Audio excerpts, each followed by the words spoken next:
supernatural creatures. And while we're out here in the daylight, they're not going to seem so scary. But tonight, when it's really dark, just think about some of these stories. A lot of people don't like stories about snakes anyway.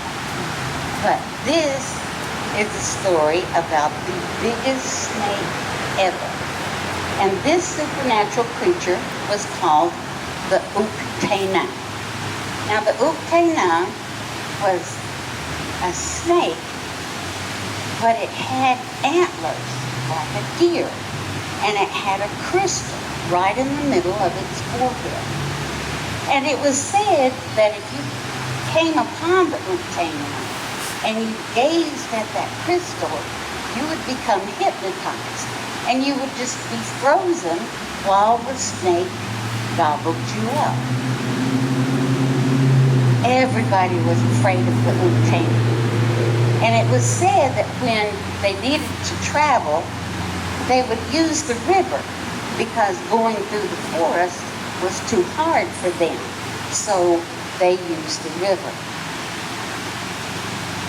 There is a village that told stories about the Uktena, and the people who had seen one would tell about that time.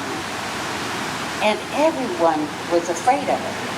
But there was a man that had come to live with them from the Shawanoe tribe. And he would boast that he wasn't afraid of that snake. He wasn't afraid at all.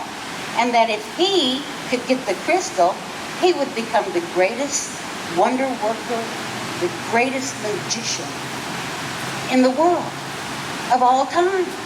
And they would say, oh yeah, sure, yeah, you go ahead and get that crystal. And they would tell him the stories, and he'd just laugh. And he'd say, I'm not afraid of that snake. They said, well, you should be. So finally, one day he said, all right, I'll prove it to you.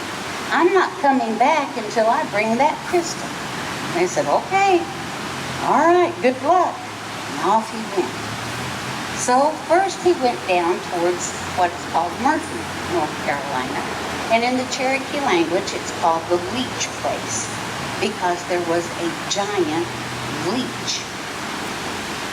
When he saw that leech, he laughed and he said, I'm not afraid of you. You're not what I'm looking for. And went on. So he went down to one of the really deep lakes in the mountains, and he got into the water, and a giant catfish came and swam at him. And he just pushed it away. And he said, I'm not afraid of you. You're not what I'm looking for. He was told that the Ocana was over towards the Sugarlands, over in the end of the park towards Gatlinburg, before it became Gatlinburg. And so he went over there to see what they were talking about. And it was a giant frog. And he saw that giant frog, and it looked very scary, but he wasn't scared of it. And he said, you're not what I'm looking for.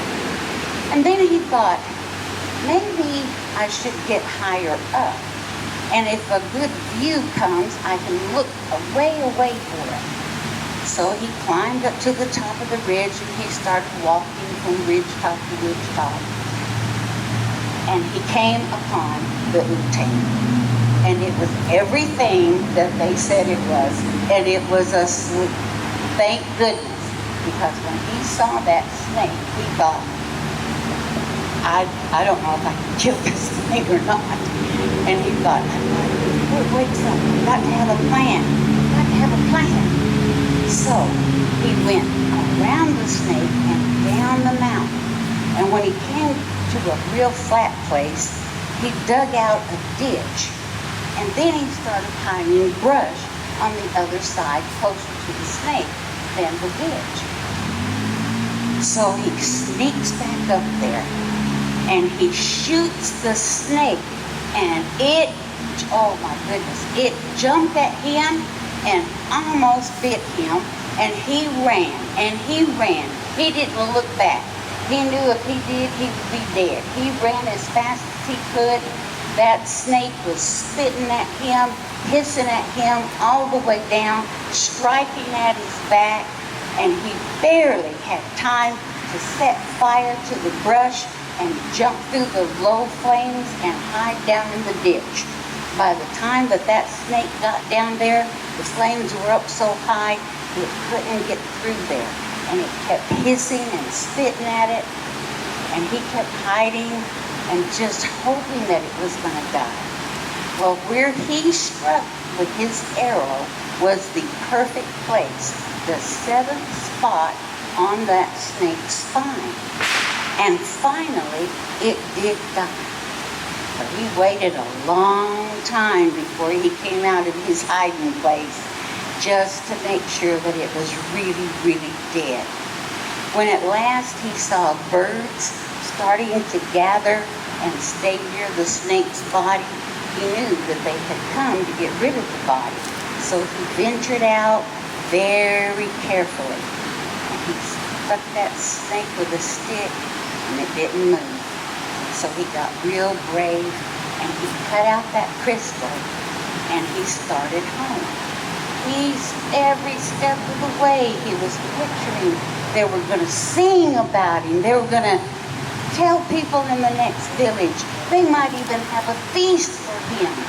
He had the crystal. He was going to be the greatest wonder worker of all time. He couldn't wait. He goes into the village.